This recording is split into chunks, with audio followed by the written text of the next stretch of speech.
Welcome to another edition of Midwest Classic Cars. I'm Phil Allison, and today we're going to be looking at a 1923 Stutz Speedway Roadster. This is a very unique car. This was back in the early days of racing. This is an Indiana-built car, built in Indianapolis, and grew up with the Speedway crowd. In 1923, this was the most powerful engine built by any American automobile company. This has a 4-cylinder engine in it, and it's 88 horsepower. The closest competitor, power-wise, was Cadillac, had a V8, and it was only rated at 80 horsepower. Some of the unique features about this car, as I said, it's a 4-cylinder, but it's 365 cubic inch. It has approximately a 4.4 diameter bore and a 6-inch stroke. The engine is dual camshaft, 4 valves per cylinder. It has full dual ignition. There's 2 spark plugs per cylinder, and has 2 distributors. So it is 2 complete ignition systems on this.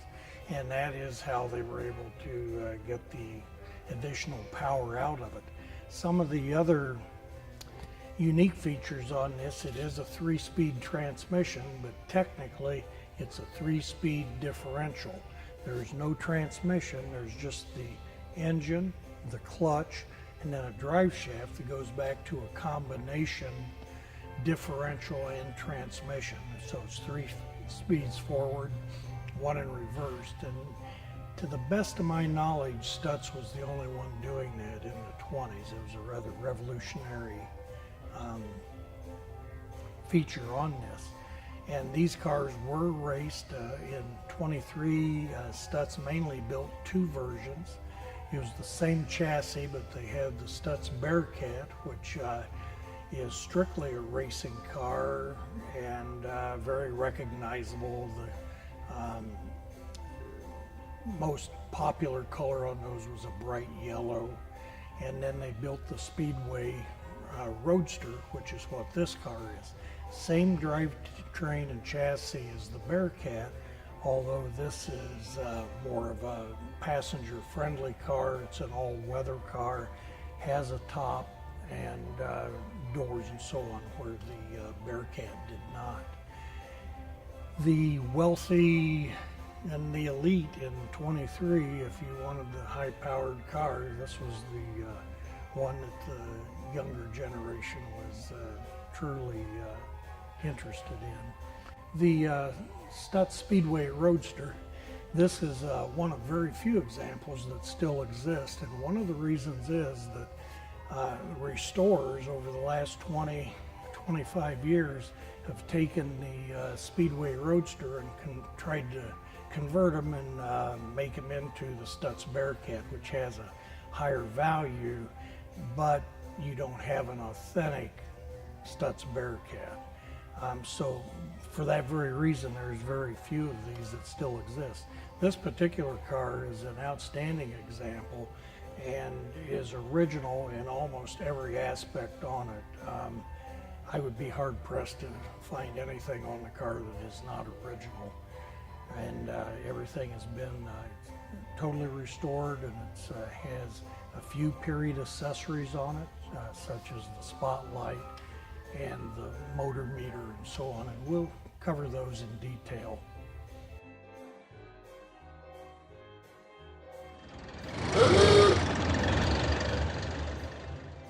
Now we're on the inside of the Stutz Speedway Roadster. It's a very stiff driving car, heavy car to steer, so on. Obviously you can see we have a large steering wheel here.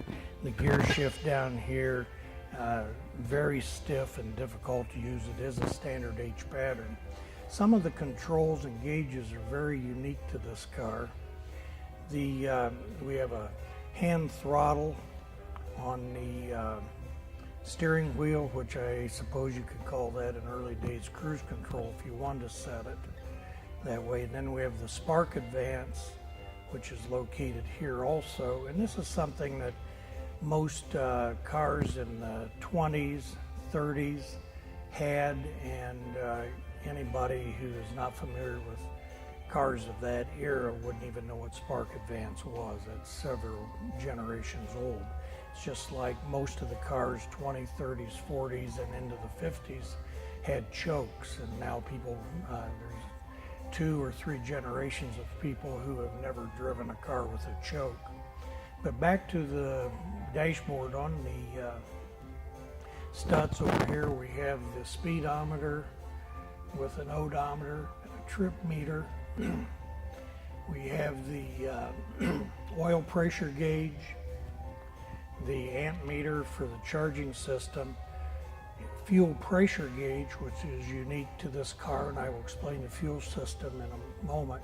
And then we have the choke, and then on the floor we have a starter button by my left or right toe, and then this has the key switch, which we unlock, it pops out, and then on this lever we can select either single or dual points or distributor, and then this switch are the light switches. Over here we have the fuel pump, and what I was explaining about the fuel system being unique on this, all of the fuel systems that I'm aware of, and there may, which isn't all of them, but the fuel systems are vented in the trunk, and you have a fuel pump that is actually drawing the fuel to the engine. In this particular case, when we get ready to drive this car, we go to the back of the car, we tighten a wing nut which seals the tank, and incidentally the fuel gauge is in the back of the car on the tank too. So when you're driving the car, you have no idea what your fuel level is. But once we seal the tank vent, then we loosen this knob, and this is a pump, and we pump it rapidly, and I won't do it all the way, but we try to bring this up to about 2.5 pounds of fuel pressure. And then that's now pressurizing the entire gas tank, forcing the fuel forward into the carburetor, where most, like I say, is either run by an electric fuel pump or a vacuum pump on the engine. As you're driving, if you see the fuel pressure dropping off, then you have to, while you're going down the road, pump it up again. When you get to your destination, because you have a pressurized fuel system, you need to relieve the pressure in the tank by unscrewing the little T-handle on the vent. If you don't do that, it will continue to force fuel through the carburetor and just run out on the ground. Not only a safety hazard, but obviously waste fuel.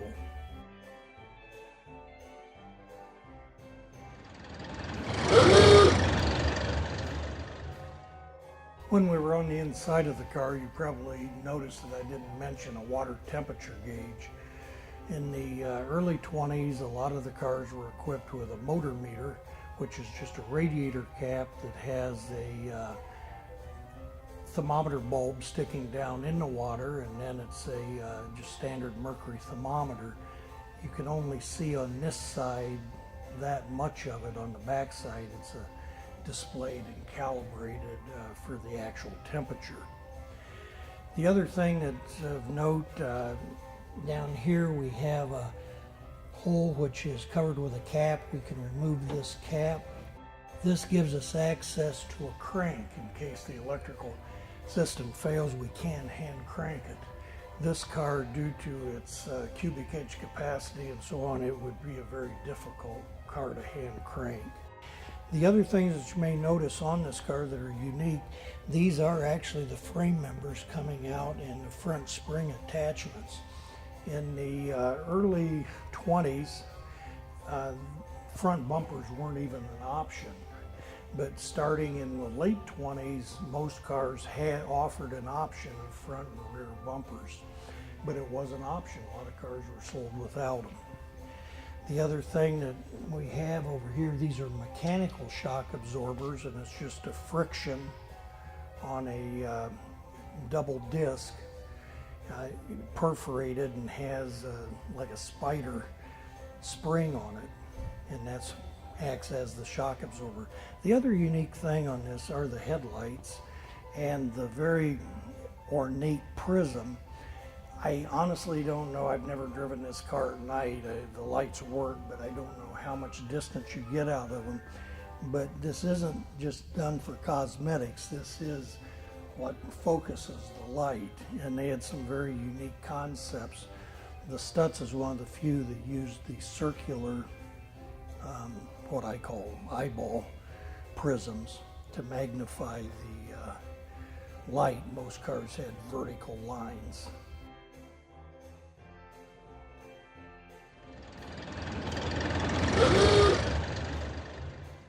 As I said, the car has the dual ignition. We have dual distributors in one casting mounted here that are driven off of the timing chain.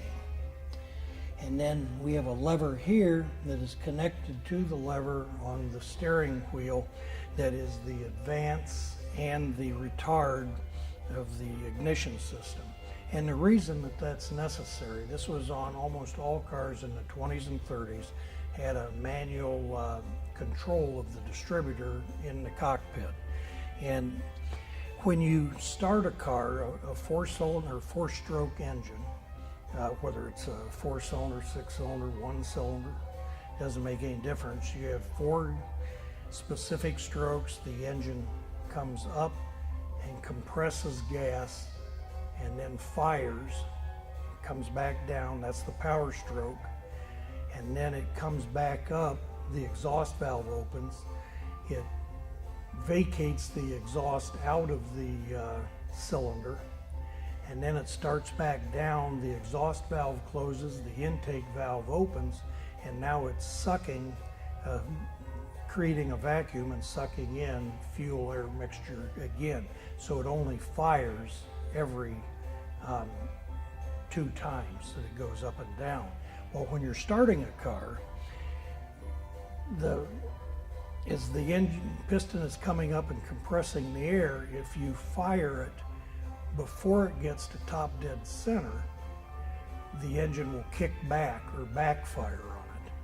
So what we really want to do is wait till the piston comes back past top dead center and is going down into the power stroke, and we fire it then, and then the explosion pushes the piston down and accelerates the starting process.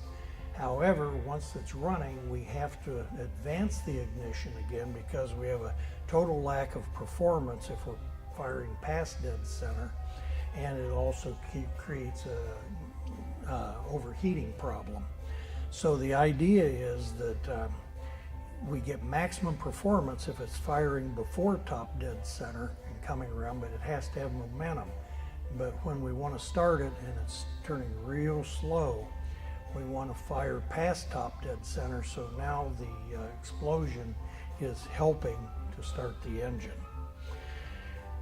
One thing you may have noticed on this car, people who knew what fan belts are, they're always a V-bill. Well, this is a flat piece of leather that is around here and requires a fair amount of adjustment. You have to keep it tension because it doesn't have the bite or the drive that a V-bill does off of the sides. This is an updraft carburetor, and this is why I was saying the fuel system is constantly forcing fuel to the carburetor, where in a normal car with a fuel pump, when you turn the key off, the fuel pump stops also. In this particular case, because of the pressurized fuel system, we still have fuel pressurized coming to the carburetor, and it normally will override the needle valve in it, and it'll just dump gas out on the floor. So that's the reason that once we shut the car down, we do go back and loosen the vent on it. This is a Claxton horn, a little different than you probably are used to seeing in modern cars. As I was saying, this in physically comparison to other four-cylinder engines, it's probably double the size. This is the intake manifold. The exhaust manifold is on the other side. And again, there's two intake valves for every cylinder, two exhaust valves for every cylinder. We have full dual ignition. The idea was that they could create a bigger explosion quicker. I think they found out that that sounded good in theory, but in reality it really doesn't happen.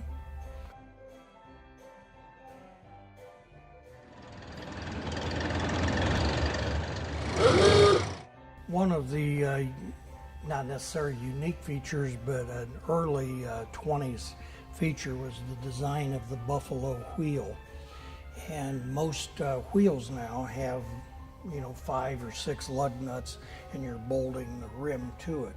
This slides over a cone with splines, and then this, actually we have a spatial wrench that slides down in this groove that goes all the way around the hexagon, around the Stutz logo, and it pushes in a little trigger on the side which locks to an internal spline.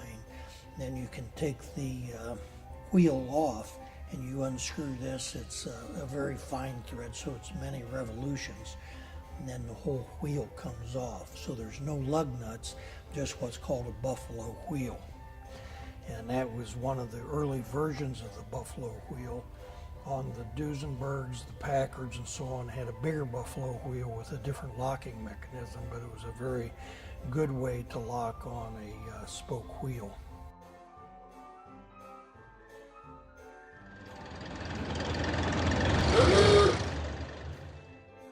As we mentioned earlier, when you start this car, one of the first things you have to do is seal the vent to the gas tank, and this is actually the filler neck for the gas tank also. But we just turn this T-nut a few turns, and now it's sealed, and we can use the hand pump to pressurize the tank to force the fuel to the engine. And I believe we also mentioned here is the gas gauge, so it really doesn't do you much good when you're going down the road doing where you're going to no stop, get out and look at it.